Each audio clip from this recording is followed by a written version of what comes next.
Hello guys, welcome back to my channel. তোমরা সবাই কেমন আছো? আশা করছি ভীষণ ভালো আছো। আর আমিও ভালো ছিলাম, কিন্তু একটা এতটাই বাজে ঘটনা ঘটে যায় আমাদের সাথে। আমরা সত্যি সঙ্গে সঙ্গে না ভালো থেকে খারাপ হয়ে গেছি, এরকম ব্যাপার। হুট করি প্রথম থেকে সকাল থেকে বেশ ভালোই যাচ্ছিল, যেমন দিন যায় তেমনই যাচ্ছিল।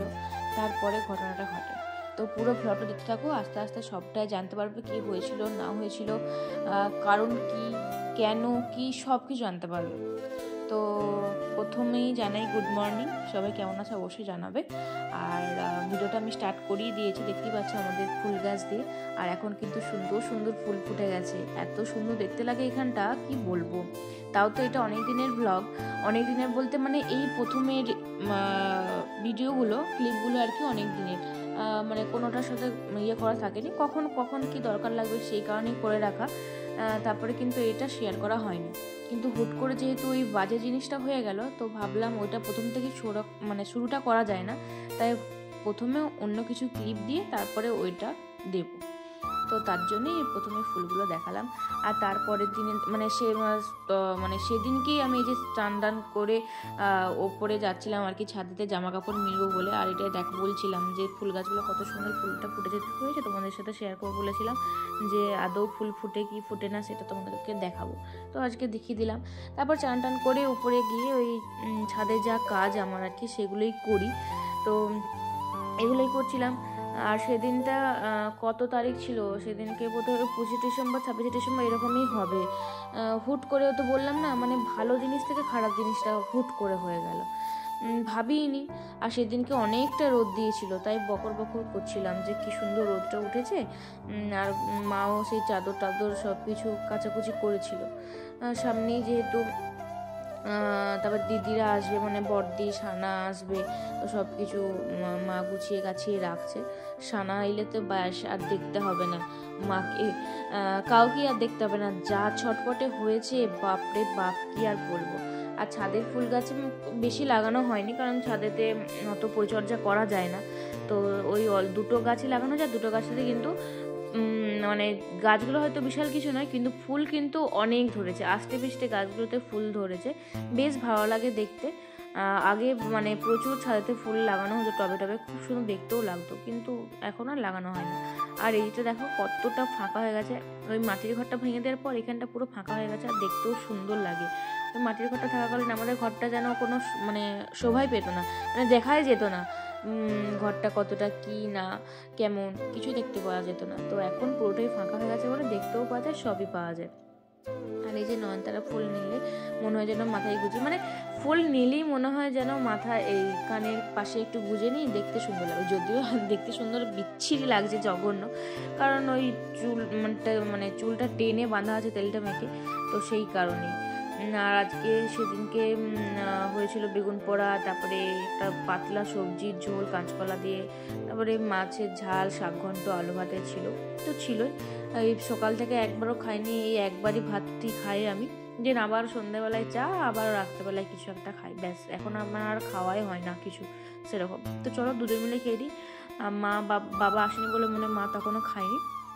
তো আমরা খাওয়া দাওয়া করে সন্ধে হয়ে গেছে, আর এই সময় ঘটে গেছে ওই বাজে জিনিসটা।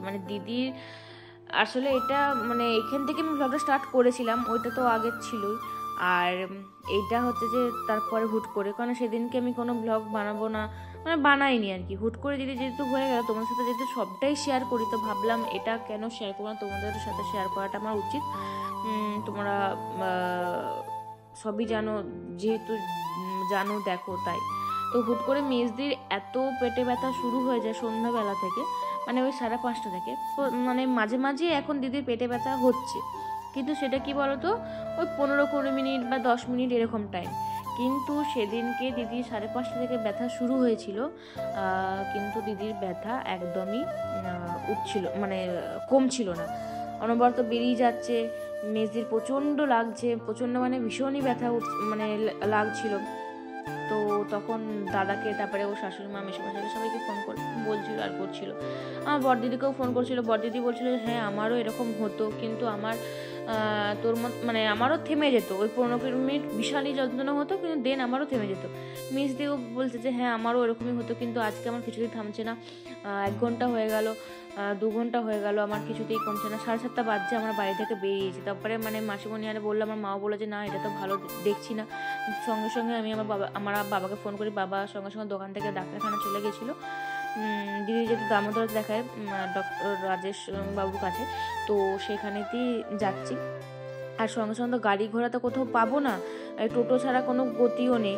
তো টোটোটা কি, আর দাদা আমাদের মানে পিসিমণির ছেলে যেহেতু টোটো চালায়, তো দাদাকে সঙ্গে সঙ্গে বললাম, দাদা সঙ্গে সঙ্গে চলেও এসেছিলো। আর দিদির প্রচণ্ড লাগছিল, টোটোয় করে যাচ্ছি মানে তো আর একটু লাফান ঝাপানি, একটু তো জার্নিটা বেশি, সেজন্য একটু বেশিও লাগছিল আর কি। তো আমরা এটাই বলছিলাম যতটা না লাগছে ততটা আরও বেশি করে ব্যথাটা শুরু হয়ে গেল। তো ফাইনালি আমরা কিন্তু এসে গেছি। বাবা সব কিছু ব্যবস্থা করেই রেখেছিল, কিন্তু মানে তখন কিন্তু ডাক্তারবাবু থাকার কথা নেই, মানে চলেই যেত, কিন্তু ডাক্তারবাবুকে ফোন করাতে এত তখন ওটি করছিল বা কিছু, তখন সেখানে বলেছিল যে এখনও আমি আছি, তাড়াতাড়ি চলে এসো, তাহলে আমি দেখে নিতে পারবো। ডাক্তারবাবু কিন্তু ভীষণই ভালো, আর দিদিকে ভীষণ ভালো করেই দেখে, মানে ভীষণ ভালো, সত্যি ভীষণ ভালো। আর এখানেতে তারপর আমরা চলে এলাম, আর তো অনেকক্ষণ এখানেতে এসেও বসে থাকতে হয়েছিল। তো চলো যাচ্ছি, সবটাই তোমার সাথে শেয়ার করবো। দিদির তো একদম পেটে ব্যথা একদমই কমছে না, ভেবেছিলাম হয়তো মানে যা কন্ডিশন ছিল মানে কি বলবো, চলো সবটাই দেখতে পাবে। আর এখানে এই যে দিদিটার সাথে পরিচিত একটা দিদি আমাদের, তো আমাদের এখানেই বাড়ি। তো বাবা বললো যে তুই চলে যাচ্ছিস, তাহলে একটু ব্যবস্থা করে দেয়। বললো যে ব্যবস্থা করার কিছু নেই, তোমরা যাও, আমার মানে সব কিছুই ইয়ে করা হয়ে যাবে, ওখানে সবাই আছে। তারপর এই যে দিদি তো আর সিঁড়িতে উঠতে পারবেন, তো লিফটে করে তো যেতে হবে অবশ্যই, প্রেগনেন্টদেরকে লিফটে করেই যেতে বলে। তো লিফটে আমরা সবাই উঠে গেলাম, তারপরে চলে এসেছিলাম।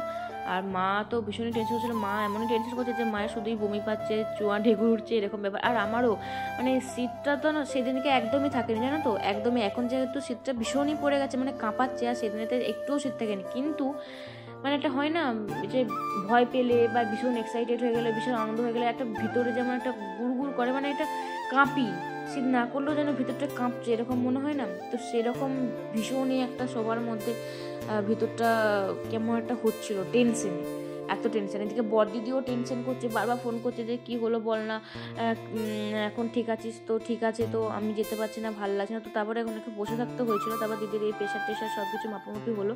তারপর যেহেতু ওটিও করছে, দুটো পরকে পর ওটি, তো একটু বসে থাকতে হবে। 1 ঘন্টা প্রায় 1.5 ঘন্টার মতন বসেছিলাম।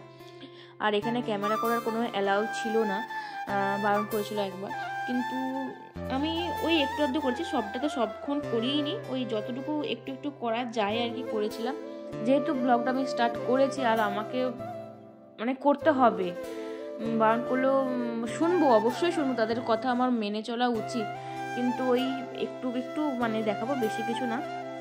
আর দিদিকে নিয়ে চলে গেলো। দিদি তো ডাক্তারবাবুর সাথে কথা বলছিল, বাবাও কথা বললো, দেখতেই পেলে। তো দিদিকে নিয়ে চলে গেছে, আর দিদি ওখানে ওই ঘরটাতে মধ্যেই ছিল আর কি, দেখতে পেয়েছিল, পর্দা টাঙানো ছিল। ডাক্তারবাবু সব কিছু দেখলো, আর এমন ছোটাছুটি করছিল। আর ডাক্তারবাবু মানে এসে বাবাকে বললো যে আপনি একটু বসুন, কথা আছে। মানে আমরা না কি বলবো, ভিতরটা একদম শুকিয়ে গেছিলো আমাদের টেনশনে। মানে হয় না একটা, যতই হোক একটা নেগেটিভ টেনশনটাই বেশি আগে হয়, নেগেটিভ চিন্তাটাই আমাদের আগে আসে পজিটিভটা থেকেও, যতই হোক। কিন্তু যতই মুখে বলি যে না না নেগেটিভ ভাববো না, কিন্তু নেগেটিভটাই মাথাতে আসে। তো যাই হোক, একটু ভয় তো ভীষণই পাচ্ছিলাম। আসলে দিদির বেবি মানে মুভমেন্টটা একটু কম করছিল সেদিনকে, একদমই নড়াচড়া করছিল না, তো বড্ড ভয় পেয়ে গেছিলাম।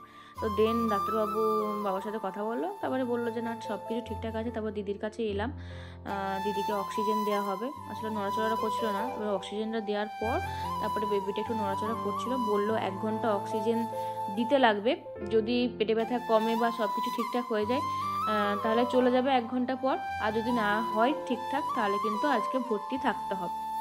তো দিদির কিন্তু 1 ঘন্টা পর মোটামুটি কমে গেছিলো, ওর এখানে থাকতে ইচ্ছে করছিল না, সেই জন্য ও বলছিল যে না আমার যতই হোক আমি বাড়ি যাব।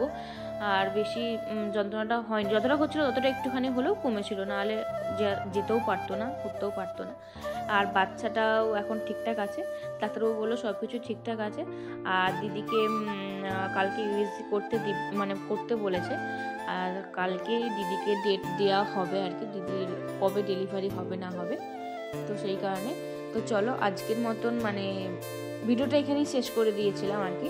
আজকের মতন টাটা করেছিলাম, বাড়ি চলে এসেছিলাম। তো তারপরের দিনকে তো মাসিমণি আর মেসোমশাই মানে কি বলবো, ভীষণই শুধু মনে হচ্ছিল যে ওরা কখন আসবে। ওদের ভিতরেও ভীষণ একটা ভয় কাজ করছিল, কিন্তু ওরা যেহেতু এটা রাত্রেবেলা ঘটনা ঘটে গেছে, তো কেউ তো আসতে পারবে না, সকালবেলা হলে সবাই আসতে পারবে, গাড়ি ঘোড়া পাওয়া যাবে না, অনেকটাই রাস্তাটা দূর যেহেতু, মানে মেজদি শ্বশুর বাড়ির কথা বলছি, মাসিমণি আর মেসোমশাই মানে শ্বশুরমশাই, দিদির আর শাশুড়ি মা।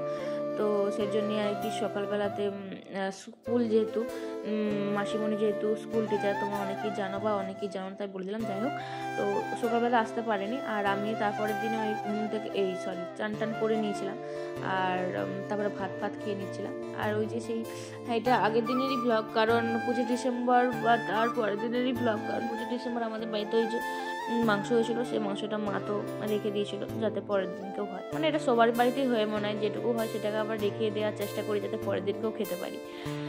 তারপরে এই যে ফল টল খাচ্ছিলাম। এরপরে দিদি যাবে ডাক্তার দেখাতে, মানে ওই ইউএসজি করাতে যাবে, আর ইউজি রিপোর্টটা তো এখন দেবে না মনে হয়, সন্ধ্যেবেলাতে বা কখন দিবে জানি না। তো আমরা সবাই ফল টল খেয়েছি, আর এটা দেখাচ্ছিলাম যে পুরো ওই থালা ভর্তি আমাদের ফল থাকে, আর এটা সবাই মিলেই খাওয়া হয়। আমি খুবই অল্প খাই, তারপরে ওরা তো খাই।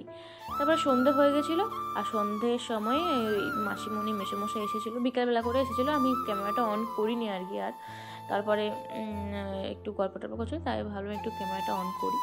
আর এই যে রিপোর্ট নিয়ে চলে এসে সব কিছু ঠিকঠাক আছে। আর বাচ্চাটা একটু অন্যদিকে ঘুরে গেছিলো বলেই একটু প্রবলেম হচ্ছিলো, নড়াচড়াটা কম করছিলো অন্যদিনের চেয়ে। আর সব কিছু ঠিকঠাক আছে। দিদিকে ডেটও দিয়ে দিয়েছে। ডেটটা আমি মানে বলছি না এখন পারফেক্ট, মানে এক্স্যাক্ট টাইম, মানে ডেটটা বলছি না, তবে আমি এটা বলে দিচ্ছি 10 তারিখ থেকে 15 তারিখের মধ্যে দিদিকে ডেলিভারি ডেট দিয়েছে। তবে সেটা এক্স্যাক্ট কবে ডেটটা সেটা আমি এখন পরে জানাবো। তোমরা অবশ্যই ব্লগ কন্টিনিউ দেখতে থাকো, অবশ্যই জানতে পারবে। তোমরা যেমন এক্সাইটেড, আমরাও তেমন ভীষণ এক্সাইটেড দিদির কি হবে না হবে, যেন যাই হোক যেটাই হোক যেন সুস্থ সবল সেটা যেন হয়, এটাই বলার। বাচ্চা যেন সুস্থ থাকে আর বাচ্চার মাও যেন সুস্থ থাকে, এটাই আর কি। আর এখন যা ঠান্ডা পড়েছে কী যে হবে তার জন্যই ঠিক। এদিকে দেখো মাসিমণি তো চপ এনেছিল, আমার বাবা সিঙ্গারা এনেছিল, আবার ভাই আমার আবার পকোড়া করেছিল, মানে কতজন যে কত রকম এনেছে তার নেই ঠিক। তার মাসিমণিরা মুড়ি চা দিয়েছিলাম, খেয়ে নিয়েছে। এরপরে বাড়ি যাবার পালা আর কি। মাসিমণি মেসোমশাইদের প্রচুর টেনশন, কিছু হলেই কিন্তু মানে চলে আসে মোটামুটি। আর এদিকে একটা প্রদীপ মায়ের জন্য কিনেছিল অনেক দিন থেকে, কিন্তু নিয়ে আসতে বারবারই ভাবে নিয়ে আসবে না, ভুলে যায়। তো আজকে ফাইনালি এনেছে এই ছোট্ট খাট্ট প্রদীপটা, কত সুন্দর দেখতে না। এরকম আমাদের আরও আছে, কিন্তু সেগুলো অন্যান্য ডিজাইন। আর এরকমও একটা ডিজাইন আছে, সেটা কিন্তু অনেক বড়, আর সেটা না একটু কাঁচ টাইপের দেখতে। আর এনেছে এই ডিবের মতন বিস্কিট, তারপর দিদির জন্য নাইটি, আরও কত কিছু। তো চলো আজকের মতন ভিডিওটা এই পর্যন্ত। ভালো লাগে অবশ্যই লাইক কমেন্ট শেয়ার করে দিও। বাই।